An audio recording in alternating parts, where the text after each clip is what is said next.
I'd like to shift the discussion here to a couple of the unique aspects of silver. We hear about these deep mines for gold in South Africa, a mile, 2 miles further, where it's unbearably hot for even the miners with special air conditioning units and whatnot. Most of the silver deposits were found near the Earth's surface, the Comstock lode, and some of the others in Central and South America. For the most part, they were very close to the surface. We have already mined most of the major deposits of silver. Would you agree with that? Yeah, absolutely. I'll get another long answer, but in the days of the conquistadors, when they were over in North America and Mexico and South America, they were able to, with clear skies, no smog, and no pollution, you could actually look on the mountains or the hills and you'd see a reflection, and that would be silver at the surface reflecting back. So the facts are simple, that silver does usually deposit itself near the surface, and at that time the ratio of silver to gold in the ground was 12 to 1. And now you read all this stuff on the internet that the ratio is 16 to 1. That's bogus.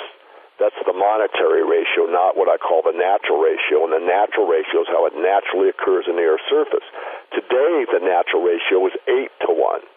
That obviously implies what you just said, Chris, and that is that most of the easy-to-get-to silver has been mined. In fact, it's been depleted at a faster rate than gold, according to, not me, it's the United States Geological Survey that says that. And on that topic, the USGS reports that there's about 10 years' worth of economic silver available in the ground right now.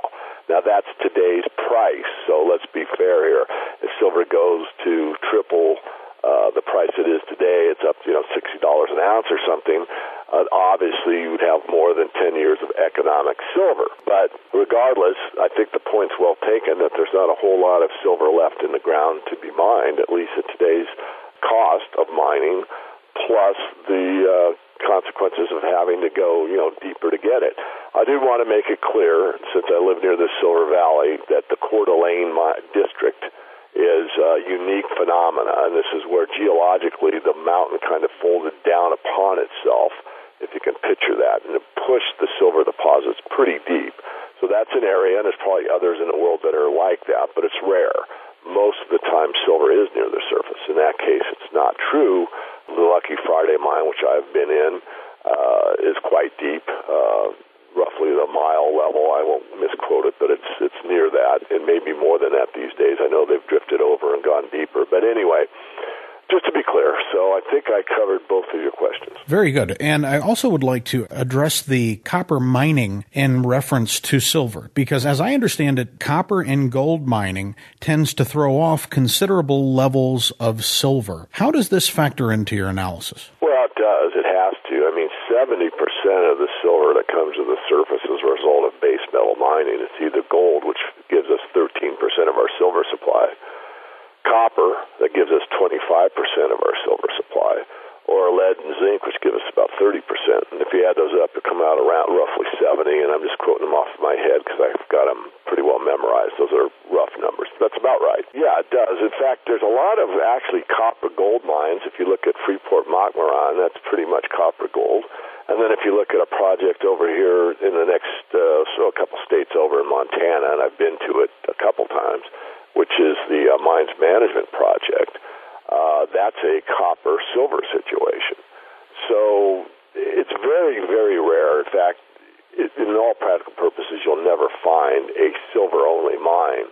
Whenever you see a mine like any of the Pan American assets or mines or Silver Standards or Endeavor Silver or First Majestic or any of these companies, and you look at their reports and do just, again, a cursory study of it, you'll find that they're mining silver and lead, silver and zinc, silver and copper, silver and gold, silver and antimony, silver and something else.